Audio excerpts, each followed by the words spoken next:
All the fire-breathing populist A-listers on the continent have been meeting in Madrid. France's Marine Le Pen, Hungary's Viktor Orban, Poland's Mateusz Morawiecki.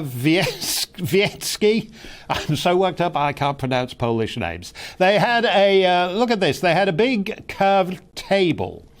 And simultaneous translation device. Yeah, there we are. Look at that. Simultaneous translation devices, just like all the sinister globalists do at their get-togethers. That's Marine Le Pen looking delightful in the front. And then you can see way down, I think he's second from the right. That's Viktor Orban from Hungary. But it looks great. Looks like any old summit table at Davos or whatever. If you're wondering who the UK delegate was in Madrid, well, we're not in the European Union, so we don't get to go. But even if we were in the EU, who would we have sent to a gathering of right-wing populists?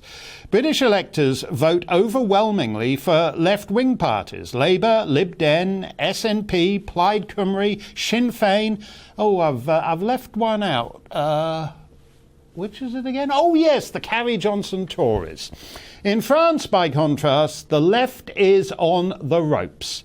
They won't have a candidate in the final round of the coming presidential election. I don't know quite where you'd place Monsieur Macron on the left-right scale, but in 2017, although we didn't know it, he tonally prefigured the ascetic, bloodless technocrats of the COVID era, commanding you to stay in your bedsit until further notice, but without giving the impression that there's anything particularly lefty or righty about it. Just dispassionate, rational examination of the evidence.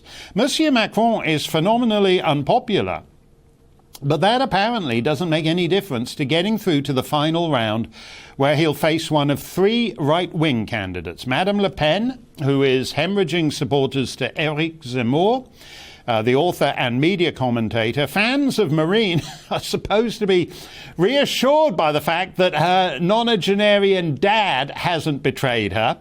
He agreed to have lunch with her and promised that he's not going to abandon her, even though he says he found Monsieur Zemmour, quote, likeable, which is not something Jean-Marie Le Pen often says about Jews. If it were not for the rivalry between Zemmour and Madame Le Pen, the populist right would be assured of having a candidate in the runoff. Instead, the beneficiary could well be Valérie Pécresse, who, notwithstanding a few recent genuflections, would pretty much get the bum's rush at that Madrid summit. I'm so unexcited by him that, having assumed he was a chap like Valéry Giscard d'Estaing, I belatedly Googled him the other day and was stunned to find he's a woman.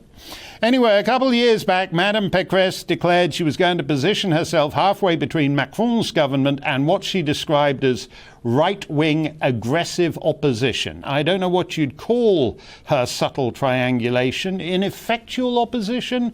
Aggressive indifference? Compliant ineffectualism?